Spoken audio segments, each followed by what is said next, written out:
Head Buster Boxing, we're back to talk about the up and coming fight between Terrence Bud Crawford and Amir King Kong. Should be a very interesting fight.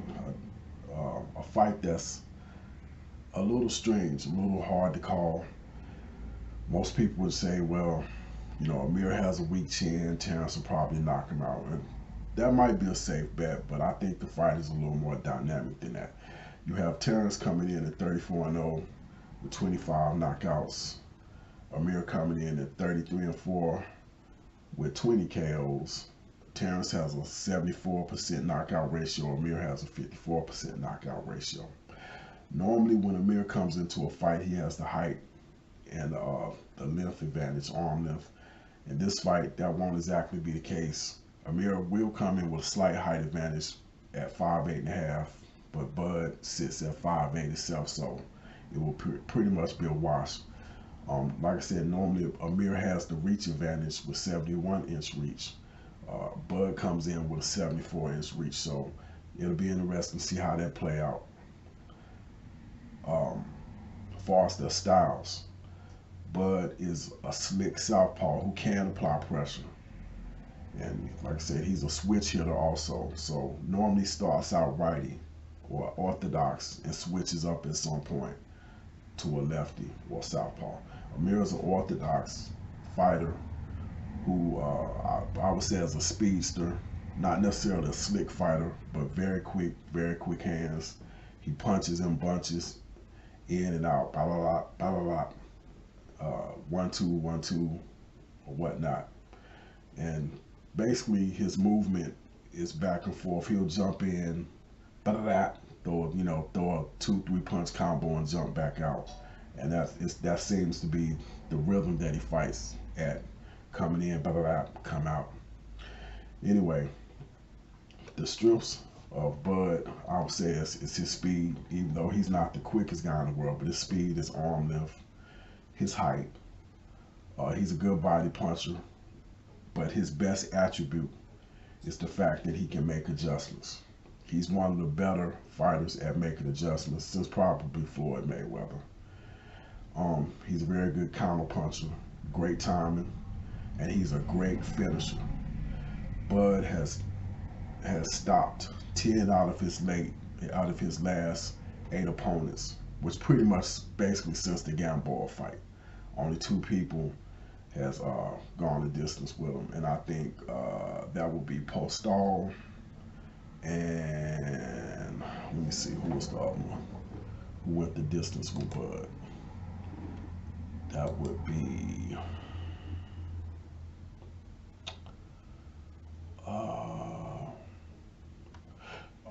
Ray Beltran. Yeah, those are the only 2 people that went the distance with him since the Gamboa fight. Now, Amir's strength would be his speed, his arm length, his height. He's a very good body puncher, probably one of the more underrated body punchers, and he starts out extremely fast.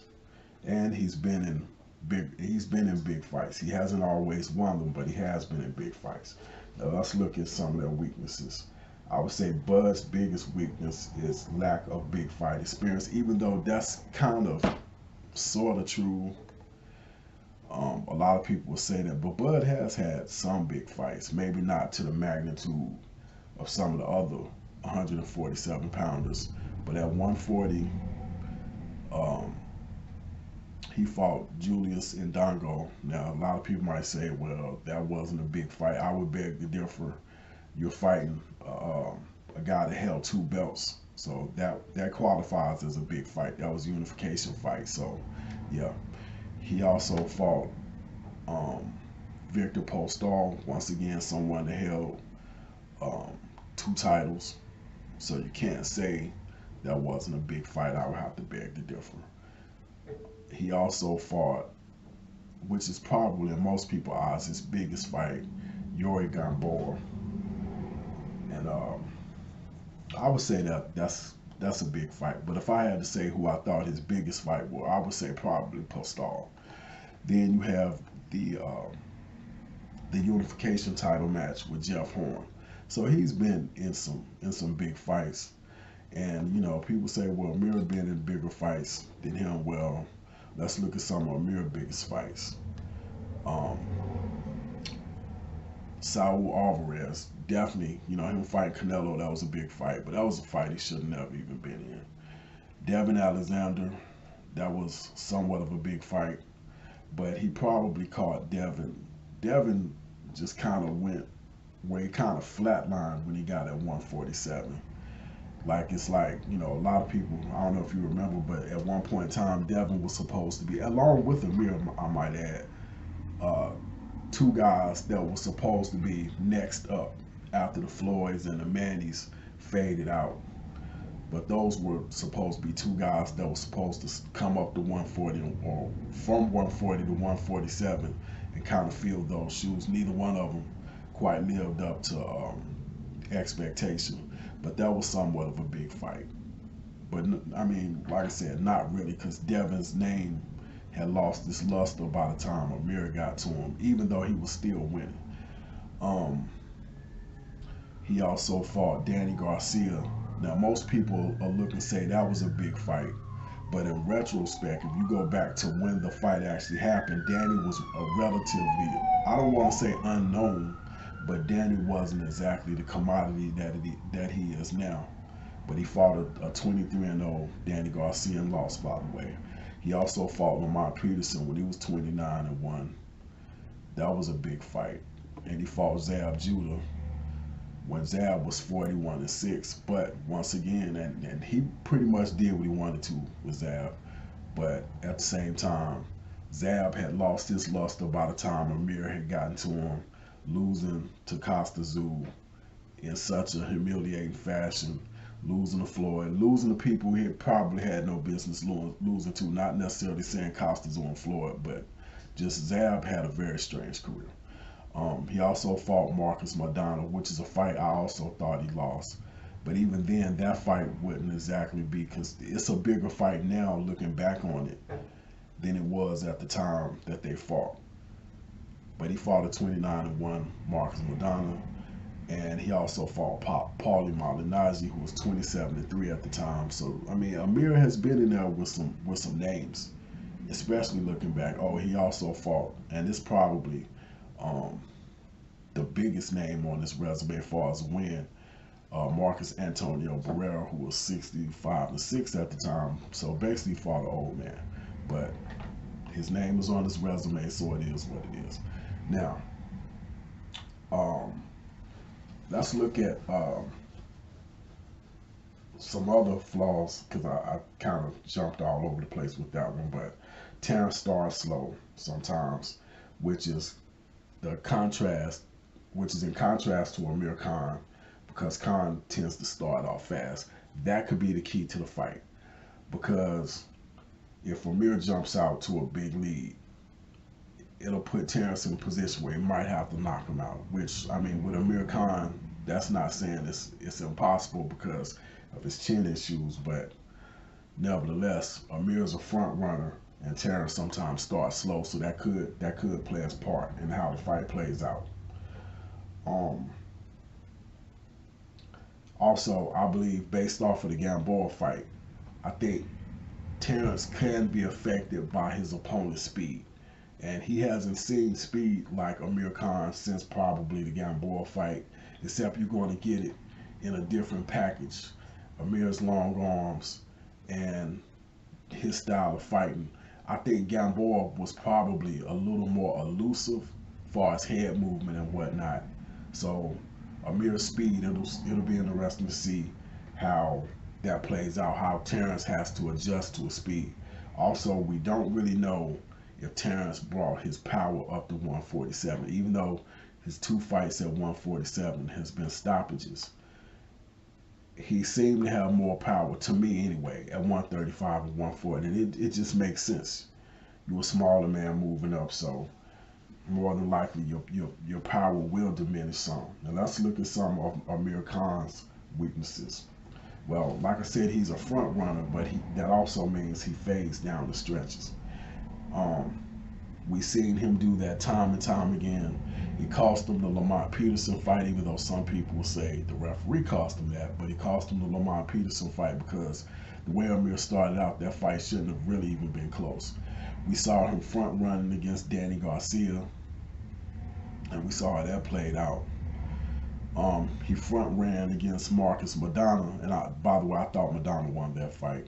So we've seen him get out to big leads, winning the first 3 or 4, maybe 5 rounds. Then the middle rounds, we start seeing him slow down. His legs start looking rubbery, and which kind of leads me to a next weakness. I think he has conditioning issues, and I think it's really his style because he does a lot of unusual moving. Even when he attacked, he like I said earlier, he kind of comes in, pop, pop, pop, pop, pop, those like a 2, 3, 4 punch combo, and comes back out. But he does a lot of movement. I think it would serve him more to try to conserve his legs, because like I said, his legs wind up looking rubbery a lot of times by the mid to latter rounds. He's also he can't fight off his back foot. That's something I noticed. If you make him fight going backwards, he doesn't do quite as well. If you allow him just to come in and out, and get comfortable, he'll do that all day. He leaves his chin up in the air, and he's acceptable to counter punches because of that. I think Amir can be timed if you can get through his speed, because he does the same thing over and over. He comes in, like I said, 1, 2, 3, back up, come in, 1, 2, 3. So he can definitely be timed. Now, how do I think that stuff will play out, their strengths and their weaknesses? Well, like I said, I think the fight is more intriguing than how most people portray it. It's easy to say Terrence is just going to knock him out, and that might be the outcome. Who knows? But that fight, I think, don't be surprised if Amir takes off to an early lead. Don't be surprised if it takes Terrence into the middle portions of the fight to figure out Amir Khan. Don't be surprised if that happened. I think Terrence has the timing to knock Amir out. I think Terrence has the boxing skills to outbox Amir Khan. It's just a matter of what style he comes into the ring with.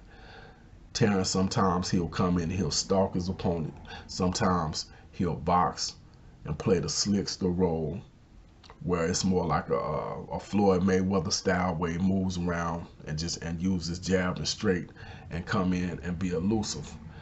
So depending on what style he brings to the table, I think could change the way the fight goes down. I think Terrence will be better served to actually stalk Amir and try to make Amir fight off his back foot.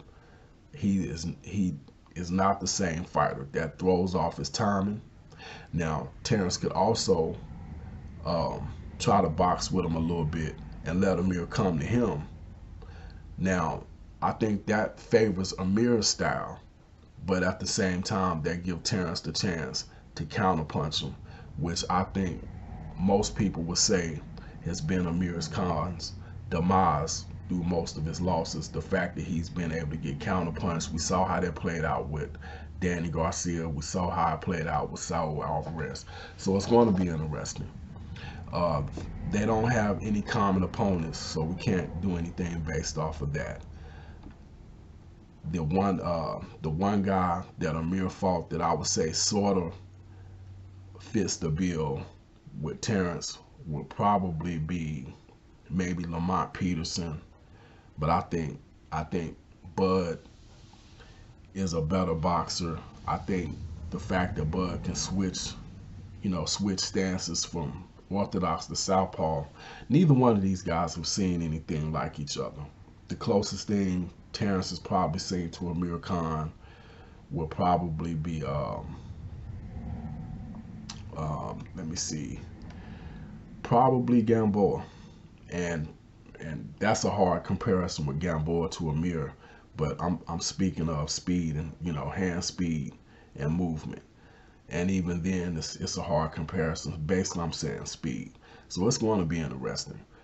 I think also Terrence's jab should play his part, because if he can out jab Amir and nullify Amir's fighting style, like I said, the choppy machine gun style attack, you know, just coming in 3-4, 3-4, or 1-2, 1-2. It's going to be interesting. I expect Terrence to win the fight, but I'll be honest with you, I don't think the fight is going to be as easy as people think, especially the first 6 rounds. Do not be surprised if Amir is actually winning the first 6 rounds. But I do believe Terrence will win the fight. I think if it goes the distance, it's 50-50. A lot of people don't want to believe that. But if it goes the distance, Amir is a guy that's hard to win rounds against, because he can make you look bad with his speed. I think Terrence would be better served to rough him up early, get to his body early, and win rounds down the stretch. I would be more content to not even worry about the points early, but to beat him up. Like I said, Amir is a front runner and he fades.